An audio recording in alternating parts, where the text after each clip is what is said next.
Lalu. Baik anak-anak, Assalamualaikum warahmatullahi wabarakatuh. Ya. Pada pertemuan kali ini kita akan membahas tentang interaksi global.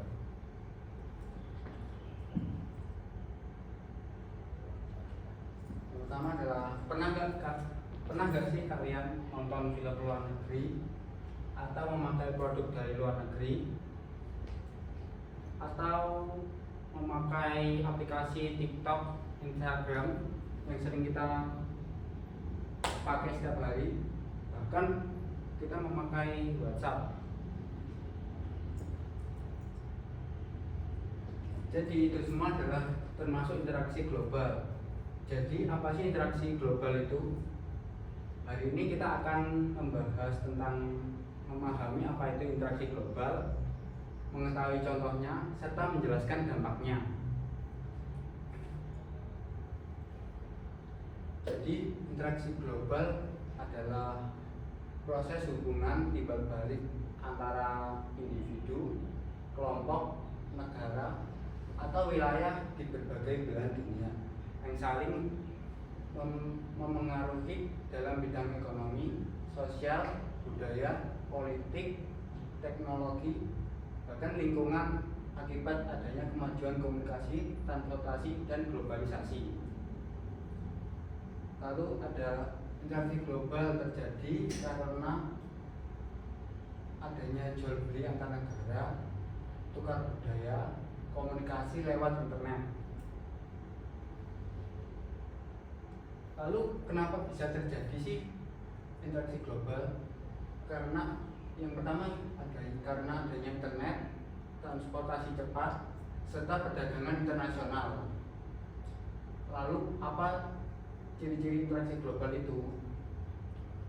Interaksi global mempunyai ciri-ciri berupa terjadinya antara negara, ada hubungan timbal balik menggunakan teknologi, serta tidak terbatas jarak.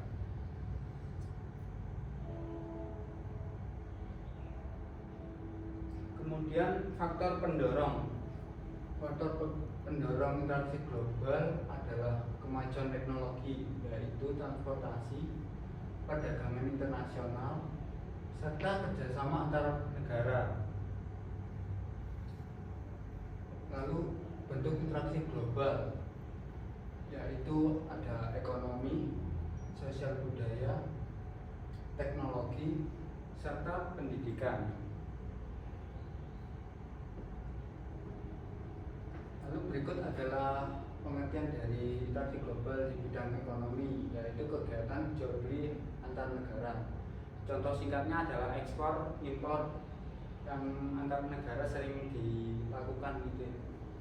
Lalu bidang sosial budaya, masuknya budaya dari luar. Contoh singkatnya adalah musik dan gaya hidup.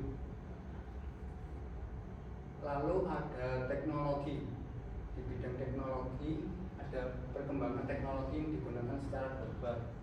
Contohnya yang sering kita gunakan adalah internet.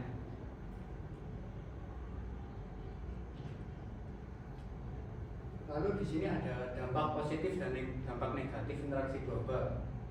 Dampak positifnya adalah mempermudah komunikasi, menambah pengetahuan, serta meningkatkan ekonomi.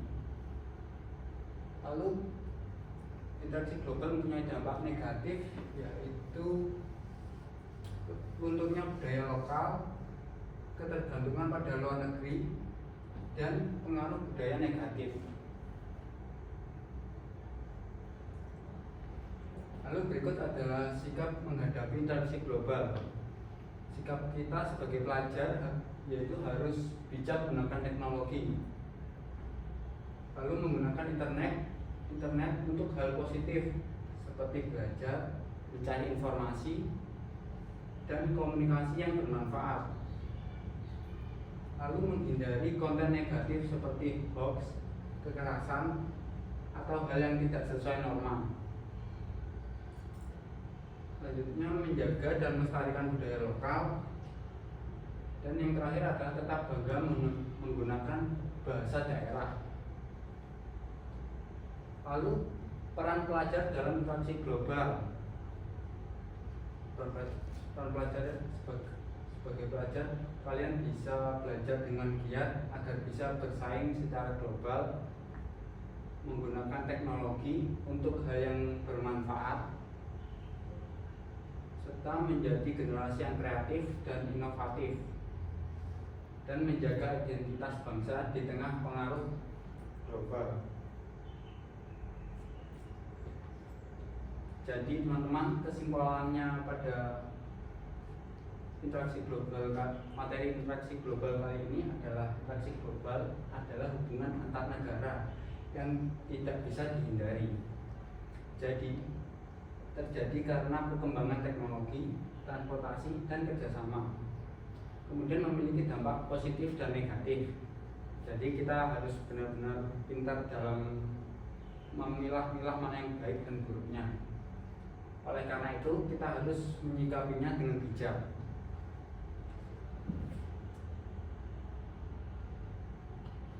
Lalu pemahaman siswa, coba renungkan. Jadi ini tugas buat kalian, bisa dikerjakan dengan diskusikan singkat dengan teman sebangku kalian. Saya kasih waktu 2 menit.